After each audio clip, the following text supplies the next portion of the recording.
Good morning, everybody. Welcome to the Unitarian Universalist Church of Corpus Christi. I am Kirk Newport, and I am honored to serve as your worship associate this morning. We welcome you to our worship service, celebrated here each week, mindful of the principles of our free faith. To describe a little bit about what Unitarian Universalism is today, I will share with you some words by Victoria Mitchell. Unitarian Universalism is a non-judgmental religious home that will accept and support you wherever you may be in life's journey. It is composed of diverse communities operating without a common belief about God, the universe, and death. Instead of creed, we share a spirit of vision and radical inclusivity, individual agency, and social justice. It is a safe place to stand out, stand up, and change your mind, particularly during life's transitions. We embrace personal discovery and growth through learning, engagement, and service. Our only doctrine is love. Before our meditation reading, I would like to offer the congregation's thoughts of prayers and comfort to Eli Poor and family for the recent death of her grandmother. You're in our thoughts. Spirit of life, who draws us together in a web of holy relationships, make your presence known with us and in us and among us. Remind us that we are not alone in history. Ignite us with the courage of the living tradition. Remind us that we are not alone in entering the future. Anchor us with patience and perseverance. Remind us that we are not alone in times of grief and pain. Comfort us with your spirit, manifest in human hands and voices. Remind us that we are not alone in joy and wonder. Inspire us to honor and extend the beauty we find in this world. Divine music of the universe, let our hearts beat in diverse and harmonious rhythms, cooperating with an everlasting dance of love. May we move with the rhythms of peace. May we move with the rhythms of compassion. May we move with the rhythms of justice. Source of stars and planets and water and land, open our hearts to all of our neighbors. Open our souls to a renewal of faith. Open our hands to join together in the work ahead. So be it. Blessed be. Amen. I now invite you into a moment of silent contemplation.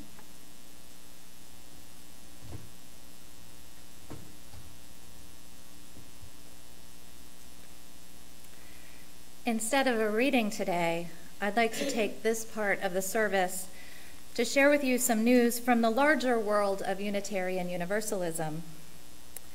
If you subscribe to any of the UUA Facebook pages, you could not help but notice there's recently been a lot of criticism directed at our National Association's hiring practices of its staff for the lack of diversity, especially in senior level positions. The criticism has increased recently due to a hiring decision under which a white man was chosen to lead our Southern Region team of consultants over another finalist who is a woman of color. In response to these widely expressed concerns, UUA President Peter Morales sent out a statement to his staff that was viewed as less than sympathetic to the situation and to the uprising of concerns about the UUA's hiring practices. A flood of criticism was then directed at Peter Morales, himself a person of color, and at his statement. And this all came to a head on Thursday when the Reverend Morales resigned from his elected office of president of the UUA, with only 3 months left in his term. This resignation is something I doubt few, if any, people, even his most vocal critics, necessarily wanted or expected. In his resignation, Morales apologized substantially for mishandling the situation and expressed hope that by his stepping aside, it would help create a space for moving forward together in love and respect. So as I've been processing these events, and I've asked myself what a congregation in South Texas so far away from Boston headquarters in just so many ways, more than geographic. What do we do with this information? And that's where the real irony comes in. The UUA staff, our national organization staff, is already, where it stands now, significantly more racially diverse than the average UU congregation. And although the UUA should be doing the right thing in its hiring practices and be held accountable for these practices, something is sorely wrong if we in the churches don't examine the vast whiteness of our congregations. We, and I'm speaking particularly to white people here, we need to educate ourselves on why our churches are the way they are and how and why we need to change our culture to be more welcoming and a more welcoming and comfortable place for people of all racial and ethnic backgrounds. So, if you want to get educated and trained in anti-racism and anti-oppression and multiculturalism, send me an email, call the church number, or slide a note in under my door. I myself, being new to Corpus, I'm interested in learning more about the racial and ethnic dynamics in Corpus Christi, which are quite different from where I came from, Richmond, Virginia, the former capital of the Confederacy. So the plan is to get a study group together, which is only a first tiny little baby step in a much larger, much longer process.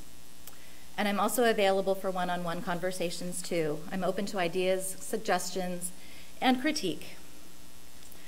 Our religion is so special and so compelling that it should feel like home for everyone, absolutely anyone who finds hope and meaning in our message, and our culture should not get in the way of that.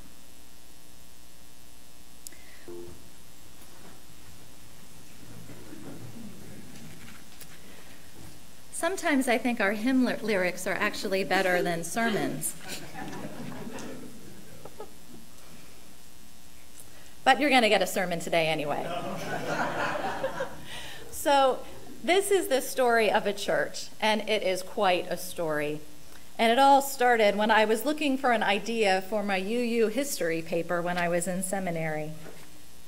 I asked the school archivist to pull several UUA, our National Association's, congregational files for me. I was looking at congregations in Virginia. And one of those congregational files was so enormous, so huge, that the archivist himself felt compelled to start reading it. And then he told me there was some really fascinating stuff in there. And he goes into all these stories about all of this stuff, and I'm thinking, wow, okay. Well, it turns out he was right. The UUA file on the Unitarian Church of Norfolk, Virginia, contains stories of star-crossed lovers, tragedy, scandal, disillusionment, and like the best movie ever, triumph in the end. Plus, the church even had its own archives to comb through as well, which were at a local university. So it all made my inner history geek very, very happy. So the story of the Unitarian Church of Norfolk in the 1940s and the 1950s is actually the story of a Southern congregation struggling with the emerging civil rights movement. And the story was just begging to be told. So the story begins in 1944. When Frank Glenn White, a 31-year-old Unitarian minister, this is before the merger, so it was all Unitarian at this point, this 31-year-old idealistic minister from Nebraska, who had most recently served a congregation in Massachusetts, arrived in Norfolk, Virginia. He said, "I come to Norfolk psychologically prepared to break through the walls of prejudice." Yet only after a year in the Norfolk congregation, there was a rift between Reverend White and the church board. White had conducted a labor management forum at the church, to which he invited Negro unionists. Several church members, uncomfortable with this arrangement, began to boycott the church. Things between White came to a head about 2 years into his tenure in 1946, when this was reported in the local African American newspaper. The paper said White had been at odds with his board and certain congregation members over the race question for some time, the differences culminating in the minister being asked to resign his charge. Reverend White demanded that the board state in writing the reasons his resignation was wanted, hoping to force them into an admission of guilt in sustaining the Jim Crow situation, which he has been denouncing. That was the public story. But there is even more to the story. The Reverend White, a 33-year-old young single minister, was in love. He was dating a 23-year-old African-American woman, a worker for the USO whom he had met about 6 months prior. Word of the relationship had gotten to the congregation. At that time in Virginia, interracial marriage and interracial sexual relations were illegal. White consulted some of his supporters at his church, and they advised him that this relationship wasn't safe or sustainable in Virginia, and that the couple should leave if they wanted to be together in any way. And Reverend White, who must have realized that his career in Virginia was effectively over, finally submitted his resignation. Only a week after this resignation, a big wedding announcement with a photograph appeared in the New York Times and was picked up by Virginia newspapers. Reverend White and his love planned to marry in New York on January 30th. This is just virtually weeks after his resignation. The marriage would be officiated by the Reverend Claude Williams, a white minister who was starting an interracial national church movement. He had also appointed the to-be-married couple to be the leaders of his New York church. The wedding ceremony was to be a large affair at Congressman Powell's Abyssinian Baptist Church. And Reverend White's view on marriage was also shared in the papers. He said, "People marry, not colors. Human beings, universal in spirit and body, marry, and the marriage of a man and a woman," get the time frame here, 1940s, "can never quite stand outside or apart from the destiny of humanity." But alas, the wedding did not take place as planned. In February, newspapers reported that the bride's divorce from a previous marriage had not been finalized, unbeknownst to her. It's uncertain as to whether the couple ever got married, as well as what became of the interracial church they were to lead. But back in Norfolk, the Reverend Douglas Angle was called to the Norfolk church. His commitment to racial justice was evident when he attended an informal gathering between the White Norfolk Ministers Association and the Negro Ministerial Association. At one point in the discussion, Reverend Angle proposed that the group go on record as favoring an interracial ministers association. As it was not an official meeting for either body, Angle was charged with taking his proposal to an official meeting of the White Ministers Association, a proposal that promptly went nowhere.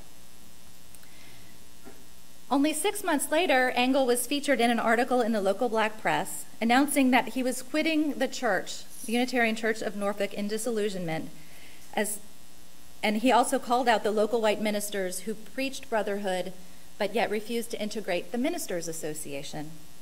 He said he intended to take a year of leave from ministry to decide whether or not to continue in this work.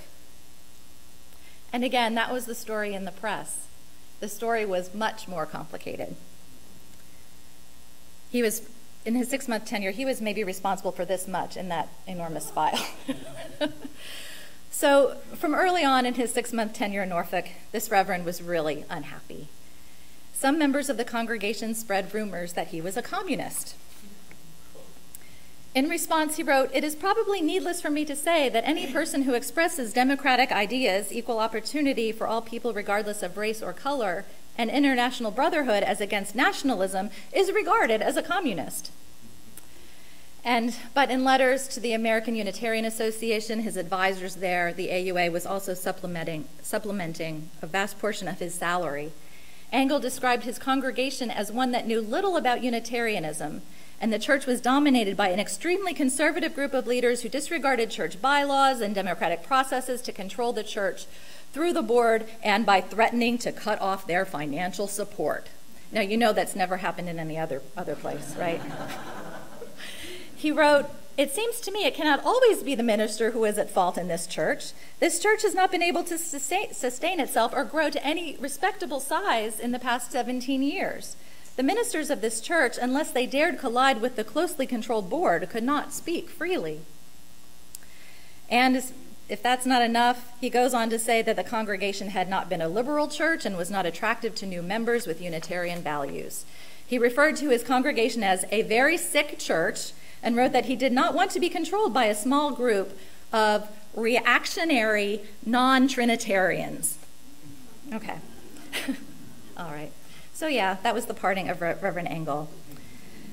So in the early 1950s, the life of the congregation took the turn for the better during the service of a minister named Aubrey C. Todd, who was he was not a Unitarian minister, he was a Congregationalist minister.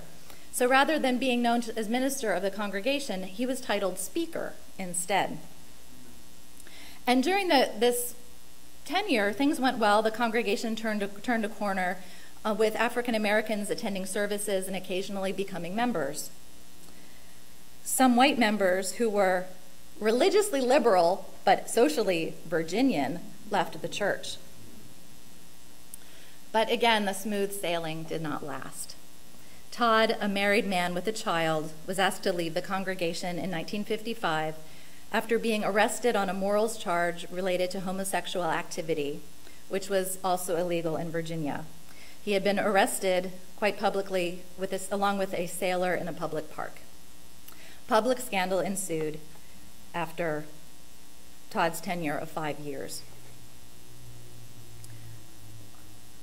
So, in 1956, yet another minister, the Reverend James C. Brewer, arrived in Norfolk. He was another young reverend who was passionate about social justice. Originally from Illinois, he was an Army Air Corps veteran and a graduate of Harvard Divinity School, and he showed up in Virginia at a pivotal time. So at this time in Virginia, the state government was doing everything it possibly could to get around federal court decisions regarding school integration. The Virginia legislature enacted something called massive resistance, meaning massive resistance to school integration. And under these laws, Virginia empowered its governor to close any schools that were under federal order to desegregate, okay? Close rather than desegregate, close rather than integrate. And the reality of this legislation hit home in Norfolk in September 1958, when 10,000 students in 6 of the city's all-white secondary schools were locked out of school. So segregationists scrambled to create private academies for the displaced students, and many of these were housed in local churches, and this effort can only really serve a fraction of the students involved. A lot of parents of affected school children were outraged by the loss of public education for their children. And in spite of this, at the time, the governor was openly considering the permanent closure of all public schools in Virginia. So when this went down, the school closure went down in 1958, Jim Brewer, the Reverend of the Unitarian Church of Norfolk, was a 30-year-old married man with a growing family. In response to the events, the church held a special congregational meeting on September 14, 1958, to discuss a resolution on the school crisis. In his weekly newsletter column, Reverend Brewer wrote, "This situation places even greater responsibility upon us as a church, as individual men and women, to give these principles which do not unite us even greater meaning by what we do and say. I hope that the present school crisis will not have the effect of weakening our endeavors, but will strengthen our togetherness." And at the special meeting, the congregation passed this resolution by unanimous vote. "We, the Unitarian Church of Norfolk, reaffirm our belief in the dignity and worth of the individual and the right of every human being to enjoy the freedoms provided in our federal Constitution. We state our opposition to all attempts to circumvent the federal law, including use of church facilities as a substitute for the public school system. We call upon the state authorities to put an end now to their practice of enforced segregation and to permit localities to maintain the free public schools in accordance with the ruling of the Supreme Court. So, if you've ever had the idea that church resolutions never make a difference, get a load of this. The next day, Reverend Brewer sent a handwritten note with a newspaper clipping about the resolution to the American Unitarian Association. He wrote, "Everyone is extremely timid to speak out on this inflammable and controversial matter, at least in Norfolk. We hope the voice of the church may enable others to be more free and less fearful in speaking their minds and convictions. I'm indeed proud that my congregation has the unity of purpose to endorse my efforts and make itself articulate on the matter." So a few days later, he wrote a handwritten note to a colleague named Bob. He wrote, "Please excuse pencil, but I only have a minute to jot this note. Things are happening mighty quickly. We are on top of a rising movement of parents who want to keep schools open. The statement made by our church has been run in the evening paper twice, once in the morning paper, all over major radio stations, and even in newspapers of surrounding communities. My phone rings continually from people endorsing the stand of our church and now wanting to help the committee I am heading to keep the schools open. Of course, there are usual nasty calls and ugly letters, but very few. I hope you can read this. I'll try to keep you informed." So attached to that note is a newspaper article that announces the formation of the Norfolk Committee for Public Schools, with Jim Brewer as president. And the purpose of the committee was to support every effort to keep the schools open, including supporting legal efforts to block school closures. Time magazine even covered the Norfolk school situation, mentioning the committee and Brewer by name. But in the meantime, regular church life continued. There was a special fundraiser to cover a church budgetary shortfall. Again, that never happens anymore. And all 64 pledged units were asked to participate. The Norfolk Church Board commended their minister for his efforts with the committee for the schools, saying that Mr. Brewer was in his work practicing the spirit of Unitarianism and furthering Unitarianism in the community. So Brewer's committee visited the governor in Richmond with petitions, but the most important action this committee took came later, a few days later, when it helped initiate a case called James versus Almond, which was a legal challenge to the school closing laws. 6 white parents sued the governor for violating the Equal Protection Clause of the 14th Amendment by denying their children schooling. 2 of the families filing the suit were members of the Norfolk congregation. One family had recently just become new members of the church. So on January 19, 1959, the federal court found the Norfolk school closings to be unconstitutional, granting the committee and the Unitarian Church the outcome it had hoped for. A school reopening date was set for February 2nd. And the day before school opened, the church had its Youth Sunday, which was covered in the local newspaper. And the youth were quoted. One quote, "Each pupil returning to school must apply the principles of his religion without thinking of himself, but of everyone."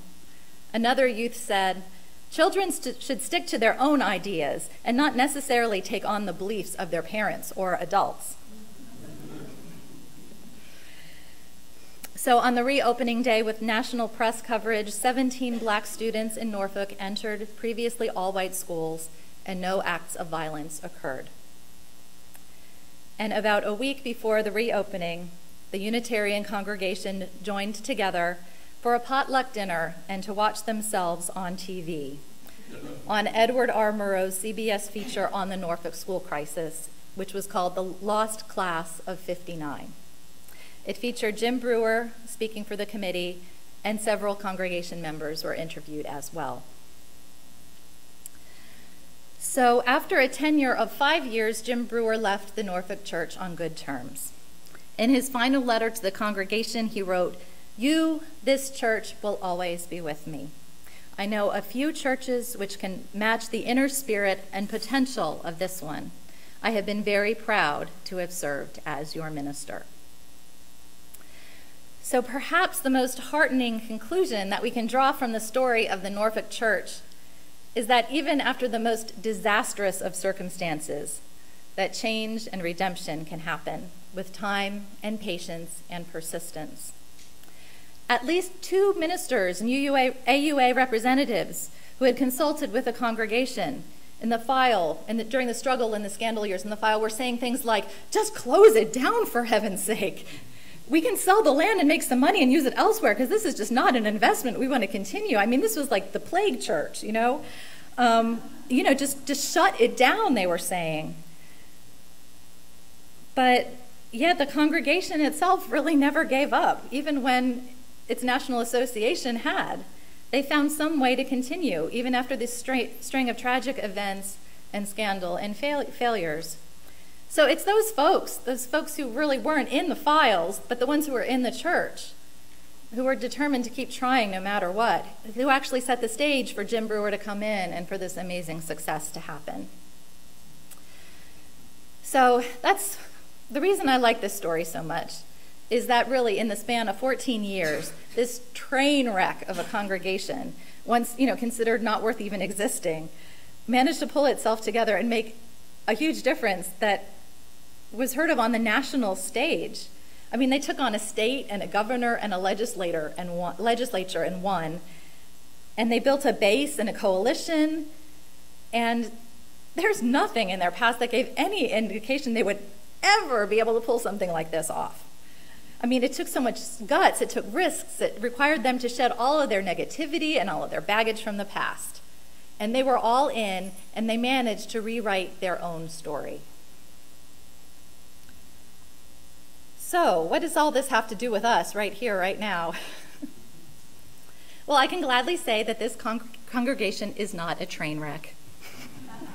And it's really, really safe to say that I am not a Reverend Jim Brewer. But I hope this story stimulates your imagination regarding the possibilities here. What we might think we could ever do that might actually really entirely be possible. We can amass a lot of power when we pull together.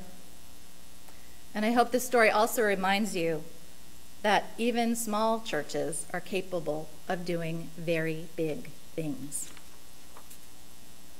Our closing words, you may be seated, are from Andrea Hawkins Camper. May we see all as it is, and may it all be as we see it. May we be the ones who make it as it should be. For if not us, who? If not now, when? This is answering the cry of justice with the work of peace. This is redeeming the pain of history with the grace of wisdom. This is the work we are called to do, and this is the call we answer now. To be the barrier and the bridge, to be the living embodiment of our principles, to be about the work of building the beloved community, to be a people of intention and a people of conscience. May it be so.